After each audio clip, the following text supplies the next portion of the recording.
समाचार अब तक, सत्य का साहस। नमस्कार, मी नेहा आणि आपण बघत आहे समाचार अब तक। बघूया आजच्या काही ठळक बातम्या। आज जागतिक आदिवासी दिनानिमित्त अप्पर आयुक्त आदिवासी विकास विभाग व एकात्मिक आदिवासी विकास प्रकल्प नागपूर यांच्या संयुक्त विद्यमानाने आदिवासी दिनानिमित्त गुणगौरव सोहळा व सांस्कृतिक कार्यक्रम कविवर्य सुरेश भट सभागृहात साजरा करण्यात आला। आदिवासी विकास विभागांतर्गत येत असलेल्या शासकीय अनुदानित आश्रमशाळा, एकलव्य शाळा, शासकीय वसतिगृह व नामांकित शाळेतील वर्ग 10वी व 12वीतील विद्यार्थ्यांना प्रोत्साहनपर बक्षीस वितरण, पारंपरिक आदिवासी नृत्य इत्यादी कार्यक्रमांचे आयोजन यावेळी करण्यात आले। मला अत्यंत आनंद होतो की या जागतिक आदिवासी दिनाच्या कार्यक्रमाच्या निमित्ताने आदिवासी समाजातून जे विविध क्षेत्रामध्ये मग शैक्षणिक असो किंवा इतर असो यामध्ये प्रावीण्यप्राप्त विद्यार्थ्यांचा सत्काराचा कार्यक्रम ठेवण्यात आलेला आहे। आदिवासी कलाकारांनी ज्या निर्मित वस्तू केलेल्या आहेत त्यांचे स्टॉलसुद्धा बाहेर लावण्यात आलेले आहेत आणि आमच्या आश्रमशाळेतील जे विद्यार्थी आहेत यांनी आदिवासी संस्कृतीच्या संबंधाने विविध नृत्यांचं पण सादरीकरण इथे होणार आहे। मला आशा आहे की या जागतिक आदिवासी दिनाच्या निमित्ताने इथे उपस्थित आदिवासी समाजातील विद्यार्थी आणि समाज बांधव एक चांगली ऊर्जा घेऊन जाणार आहेत। जय सेवा। जागतिक आदिवासी दिनानिमित्त सर्व आदिवासी बांधवांना खूप खूप शुभेच्छा।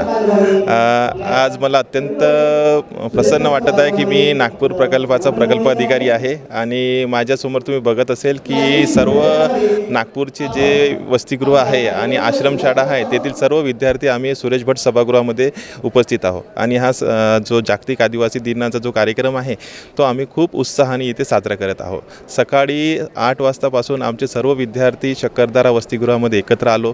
त्यातून आम्ही सुरेश भट सभागृहामध्ये छानशी रॅली, झाकी, त्यामध्ये बैलगाडी आणि सर्व विद्यार्थी सजून, कोणी बिरसा मुंडा झाला, कोणी राणी दुर्गावती झालेले आहे, असे वेगवेगळे क्रांतिकारक बनून आम्ही त्या रॅलीमध्ये आम्ही सर्वांना म्हणजे सर्व क्रांतिकारकांना दाखवण्याचा प्रयत्न केला आहे आणि समाजामध्ये जो आपला आदिवासी समाजाचा जो एक अंश आहे तो आम्ही दाखवण्याचा प्रयत्न केलेला आहे। या ठिकाणी आम्ही जो कार्यक्रम आयोजित केलेला आहे तो यामध्ये आम्ही सर्व वसतिगृह आणि आश्रमशाळेचे फ्लेक्स बनवलेले आहे, 11-12 स्टॉल बनवलेले आहे, वेगवेगळ्या योजना आम्ही तिथे दाखवलेल्या आहे, आदिवासी संस्कृतीवर रांगोळी आयोजित केलेली आहे। त्यानंतर आमचा इथे गुणवंत विद्यार्थी आणि जे विद्यार्थी चांगल्या सेवेमध्ये लागलेले आहे त्या विद्यार्थ्यांचा आम्ही सत्कार करणार आहोत। आदिवासी सेवकांचा आम्ही इथे पुन्हा सत्कार करणार आहोत आणि आमच्या प्रकल्पामध्ये जे उत्कृष्ट कर्मचारी होते त्या कर्मचाऱ्यांचा पण आम्ही इथे सत्कार करणार आहोत आणि तसेच या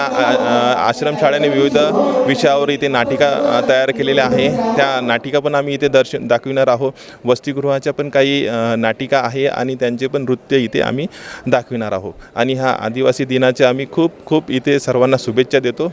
कार्यक्रमाच्या अध्यक्षस्थानी जिल्हा परिषदच्या अध्यक्षा मुक्ता कोकडे, अनुसूचित जाती जमातीच्या माजी सदस्या मायाताई इवनाते, जिल्हा परिषदेच्या मुख्य कार्यकारी अधिकारी सौम्य शर्मा, आदिवासी विकास विभागाचे उपायुक्त दशरथ कुळमेथे, प्रकल्प अधिकारी नितीन इसोकर आदी मान्यवर यावेळी उपस्थित होते।